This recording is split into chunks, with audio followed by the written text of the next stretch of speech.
Hi, everyone, and welcome. My name is Dan Bromberg. I'm the Director of Academic Programs for the Carsey School of Public Policy. And I'm thrilled today to be joined by one of our alums of the program, Katherine Labrecque. Katherine will be hopping on with us and having a short conversation after I give you guys an overview of the program. So you'll get both the sense of what we offer, but then you'll also be able to get the perspective of an alum that came through our program with us and is now working in municipal government. So we're hoping to explore both those sides. So you get a little bit of everything. You'll notice there is both a Q&A and a chat feature. I would imagine most of you are familiar with this. At this point, you're welcome to put questions into that Q&A feature, and we will do our best to answer them. I'm joined with a couple other colleagues from the Carsey School, and they'll be helping us sort through the questions.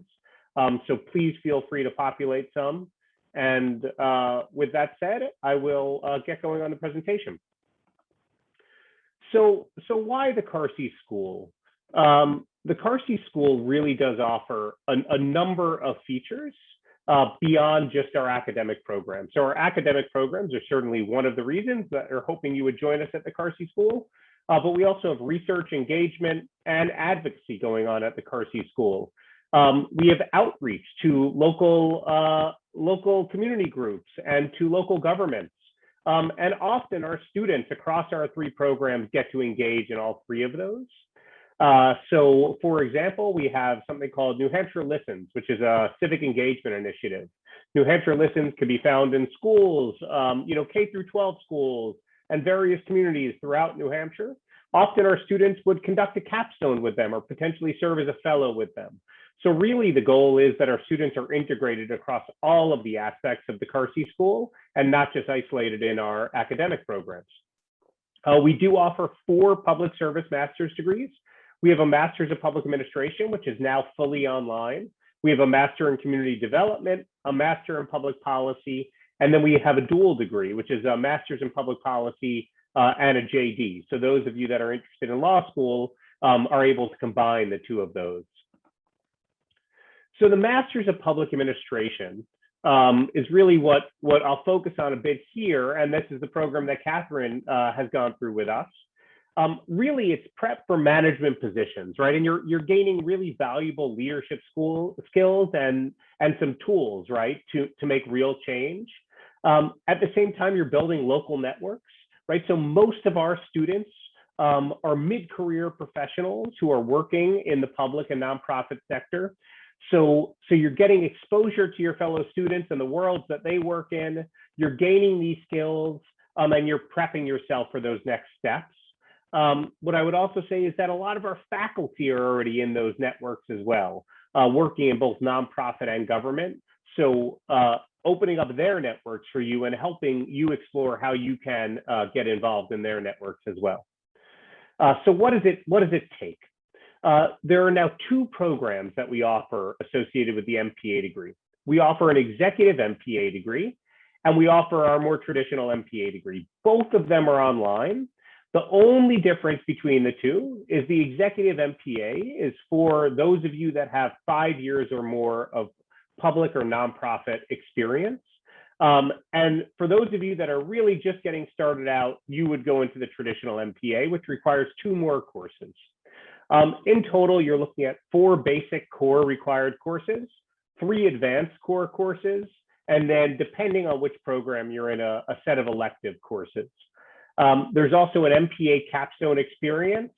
And for those of you that are coming out of undergrad at UNH, there's an accelerated master's option. Just briefly on the capstone experience, we really want to use this as a reflective opportunity for you throughout the entire program. And then in your last semester, you really take that and you apply it to a real world problem.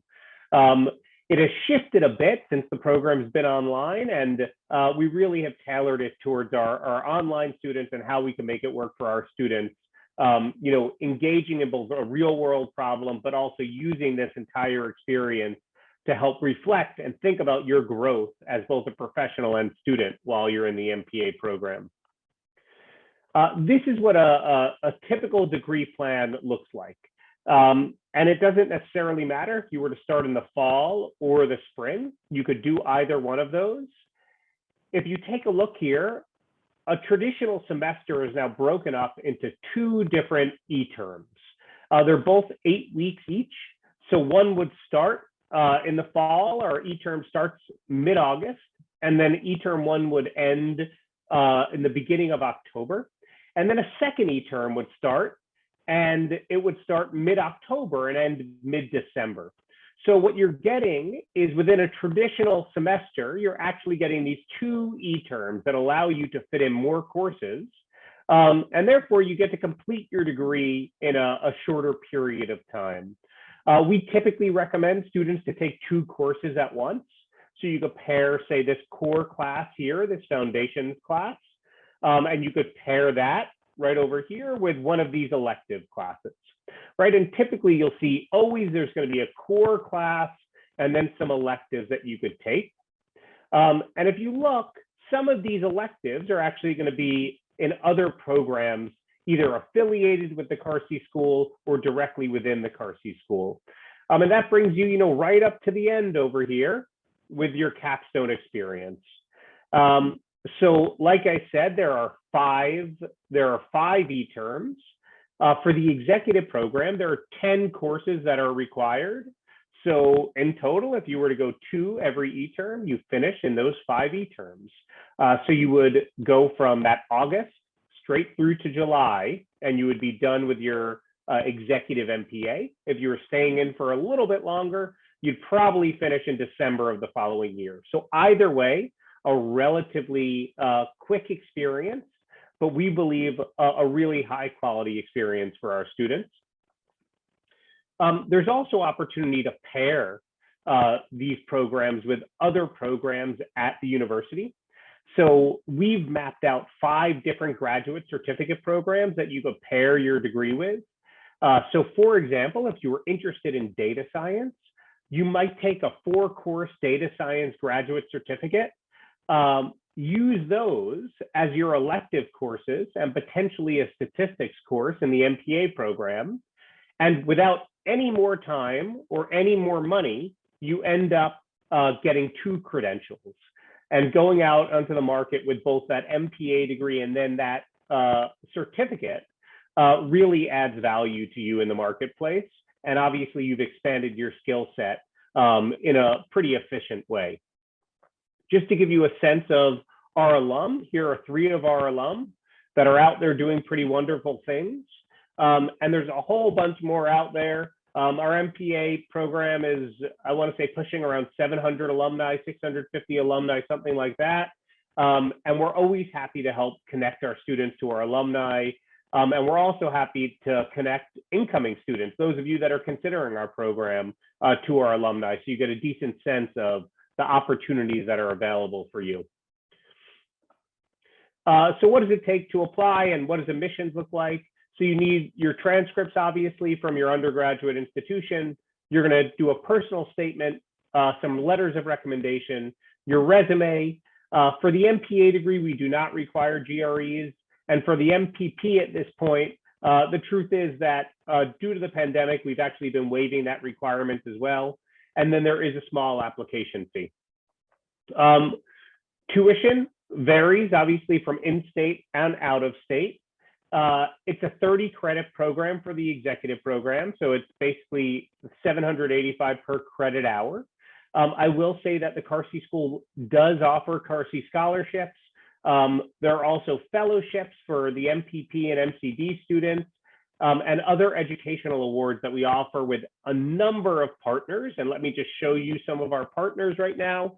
So if you have affiliations with any of these organizations, if you happen to be a first responder, work for the city of Concord, we're involved with Peace Corps or City Year or AmeriCorps, any of these other organizations that are up here, we offer an educational award that helps to reduce the tuition costs. So, please reach out and ask about that, and we're happy to share any more information around that. And we also are, really happy and thrilled to be able to give scholarships away when the funds are available. So please apply for our scholarships, and we will do our best to make sure that folks are funded. So that is my brief overview. I just want you to take a quick look at our website just so you could see it there. Take a look at all of the names and the emails here, and we'll share this presentation with you just so you have this at your fingertips. But you're welcome to write any one of us, myself, Dan Bromberg, the Director of Academic Programs, Sanjeev or Robin, who would be really helpful just to answer some general questions, specific admissions questions. Sanjeev has those answers. So feel free to reach out. We'd be happy to talk to you and kind of shed some more light on this. We're also happy to answer some questions at the end of today's presentation. And now I'd like to just introduce Katherine, and then I'll stop sharing my screen. So Katherine graduated from the Carsey School's MPA program in 2019. She accepted the ICMA Local Government Management Fellow position in the town of Lexington, Mass. She also served in AmeriCorps, was a management fellow for the town of Dover, as well as community development and planning intern for the town of Salem. I think Katherine's story is really quite fabulous for someone who is just coming into the field, and the amount of opportunities that Katherine was able to take advantage of and make for herself throughout the program. So I think it would be a really interesting conversation for those of you that are curious about how you get going in this field. Katherine's story is super helpful. So Katherine, welcome. We're so glad that you're able to join us. Thank you. Thank you for having me. Sure, our pleasure. So Katherine, I hit the high notes, but what I'd love for you to do is maybe if you could give us a little bit more background, thinking about when you first started the MPA, why did you make that decision? And then maybe we could walk through some of those other experiences you had. Absolutely. So it's funny, I remember meeting you at a coffee shop in Manchester, and you convinced me that this was the program for me, and you're absolutely right. I went to school in West New York, and I got a political science and international development degree, and I had no idea what to do. I thought, I'm gonna work for a state senator. I had absolutely no idea. I didn't plan that. I ended up working with AmeriCorps in Buffalo, New York, with youth, and I spent a couple of months doing that, and I realized that this is still not for me, and so I moved back home to Massachusetts. I live right on the New Hampshire border, and I started working for a retirement company. And after a couple of years, I just realized, I felt empty. I felt unmotivated. I'm driven by people, and I feel like my values don't match the mission of this company. So I did some research, and I happened to stumble on the University of New Hampshire and the Carsey School. And what really attracted me to the program was it was in person. And through research, I found a lot of the programs are online, and you don't really have that in-person experience. And as someone coming from the private sector with absolutely no experience behind me, it was really important that I was in the classroom, that I was surrounded by people in the field, and that's ultimately what happened. I was in a class with fire chiefs, town clerks, recreation directors, and that was really important. And through them sharing their experiences and relating it to their work, really helped me understand that this was something that I'm interested in. This is something that is for me. And it absolutely made it worth it. And during that time, I ended up emailing a lot of communities in southern New Hampshire, and I stumbled on, or I guess who responded to my plea was the town of Salem, New Hampshire. And I started working in their community development office with now the town manager of Hooksett, Andre Guerin. And he really exposed me a lot of that land use and zoning and regulation, that development portion of local government that's very regulated by state laws, so in local laws and bylaws. So that was probably an incredible experience I wouldn't have gotten anywhere else, and really shapes a lot of local government revenue.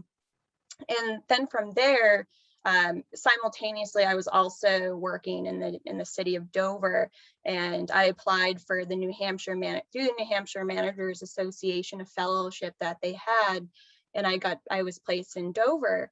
And in Dover, I also worked in the planning department, but I also was involved in a lot of other projects that was interdepartmental.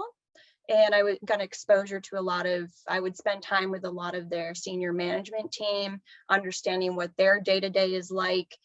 And that was helpful because I wasn't exposed to any other areas in local government in Salem. So I really got a taste of what it's like, what do you do as a manager? What are the different departments, how they work together?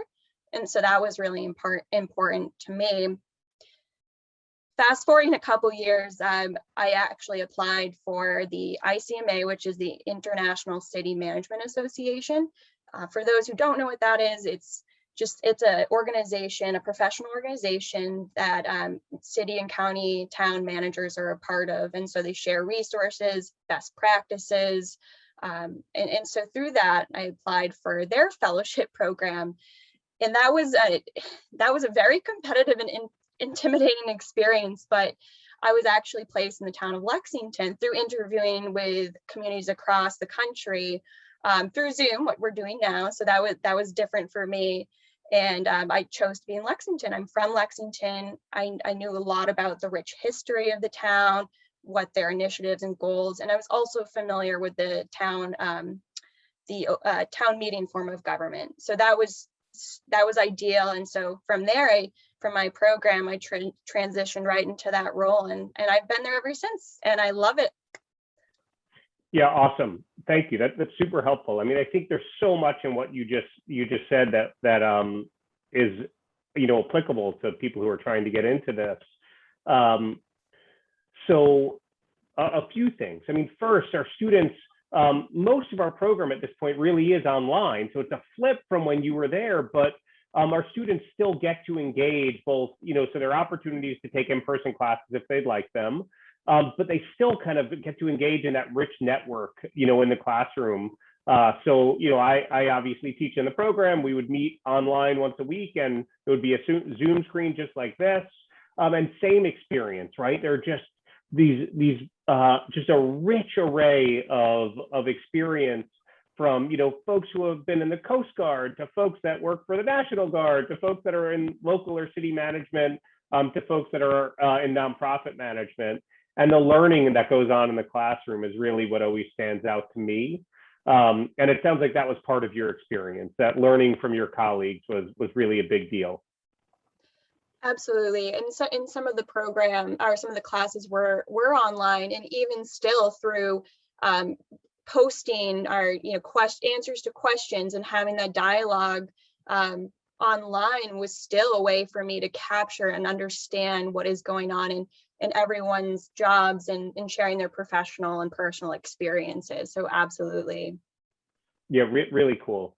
I think, more than anyone, Katherine, you really did take advantage of some of the, the experiential opportunities, but really the opportunity through the ICMA twice, and the internship that you made for, yourself, really, by reaching out. Any advice to people who are kind of in the beginning of their careers thinking about the MPA and whether or not this degree works for them? And, if so, what should they be thinking about when they're getting into it? What would be helpful? Sure. I would say, at least for me, and I would say a lot of people, is building that network and taking advantage of all the resources that UNH has, from all the alumni that are professional managers in the field, whether that be in the nonprofit or the public sector. There's certainly a vast majority of them are accessible and absolutely willing to talk with you and share their experiences with you. So I would say that's definitely important. And I also, one thing is this program was very convenient for me. I was able to intern and manage to take these night classes.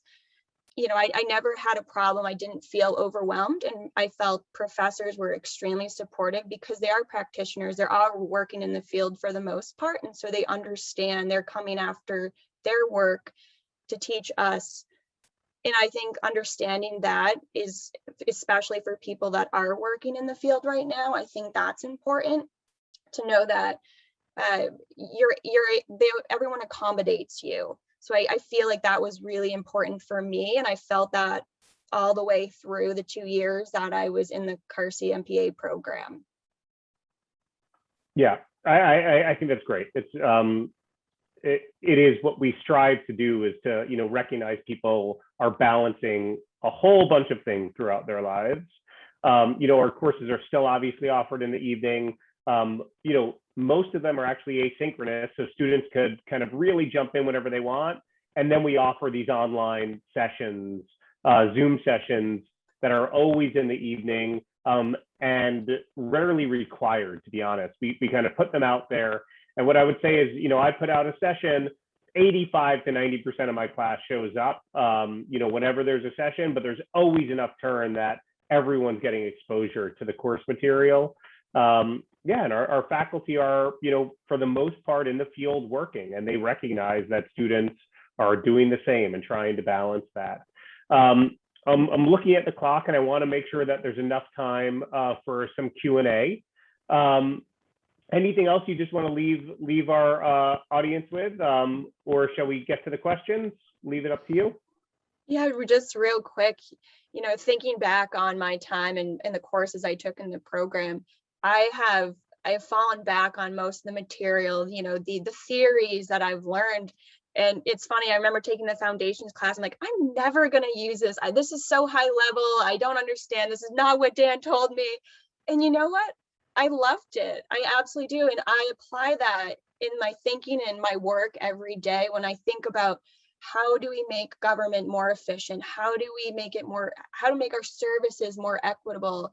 And thinking about the climate that we're in and social and racial equity, I can't help but think of all the things that I've learned and how I've been able to apply them in the work that I do, from budgeting to human resource management on a daily basis. I'm doing analysis, comparing, doing surveys and understanding how our license and permit fees, you know, how they compare to comparable communities in the area, and digging into that data and creating budgets and policies.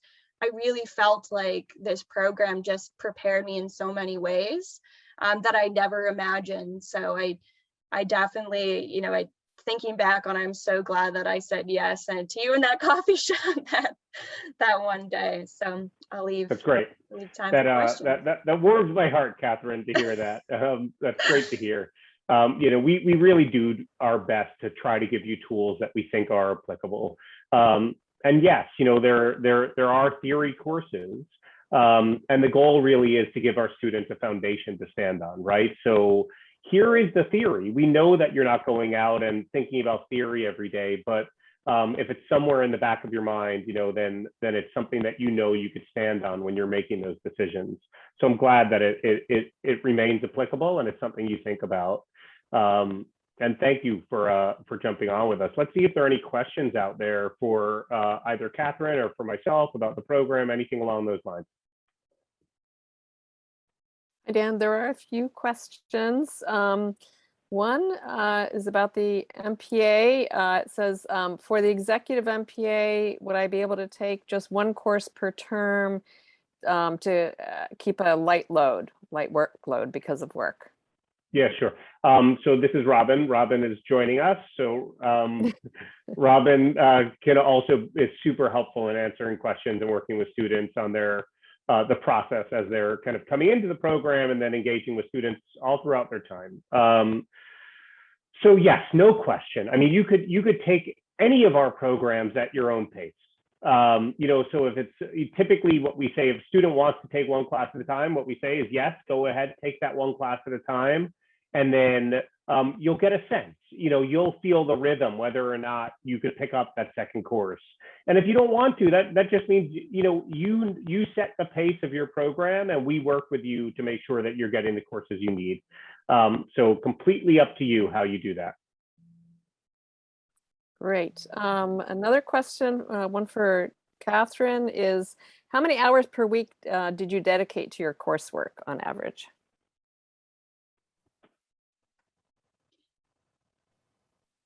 It's a great question. On average, I would say between 3 to 4 hours, depending upon the course that I was taking, but I would say no more than 3 to 4 hours. Great, thank you. And another question for Katherine was, what were some of your favorite MPA courses? I really liked stats. I never thought I would say that, but I really enjoyed it. I think the professor did an incredible job just making it, breaking it down in chunks to what, you know, most of the class could understand. Again, we had people, police chiefs, fire chiefs in the class. They're not doing statistic or data analysis on a daily basis. They have either people doing that for them. So I think that was, I really enjoyed that class. And then human resource management, learning about unions and employee recruitment and retention was something I was interested in. Developing personnel policies and performance evaluations. I think there's so many. I did like the budgeting class as well. I think, again, the professor did a great job bringing in real life examples and helping us build budgets and having these policy discussions as if we were managers of an organization making those decisions. So again, everything was very practical. We were able to relate a lot of the work that we were doing to the courses, and yes. Thank you. I have a question here for Dan. I am a UNH undergrad student. When should I look to start the accelerated masters? So the best time to do it is during your junior year, is to really start thinking about it during your junior year. Apply for it, you know, at the deadline, which is the deadline's a little late, to be honest. The deadline is until August for applying for our fall program. But if you're able to think about it for your junior year and start using your classes in your senior year to take advantage of the dual credits, which is really what the beauty of the accelerated program is, then that's the best time. So I would say prior to your fall or spring registration for your senior year, you want to have a conversation with us so we can help you set up your schedule for that senior year. Thank you, Dan. I'm not seeing any other questions, so I think we're good. All right. Well, thank you, everyone, for joining us. It's, you know, our pleasure to do these, and we're also thrilled to just chat with you one-on-one, meet with you at a coffee shop if that's what we have to do.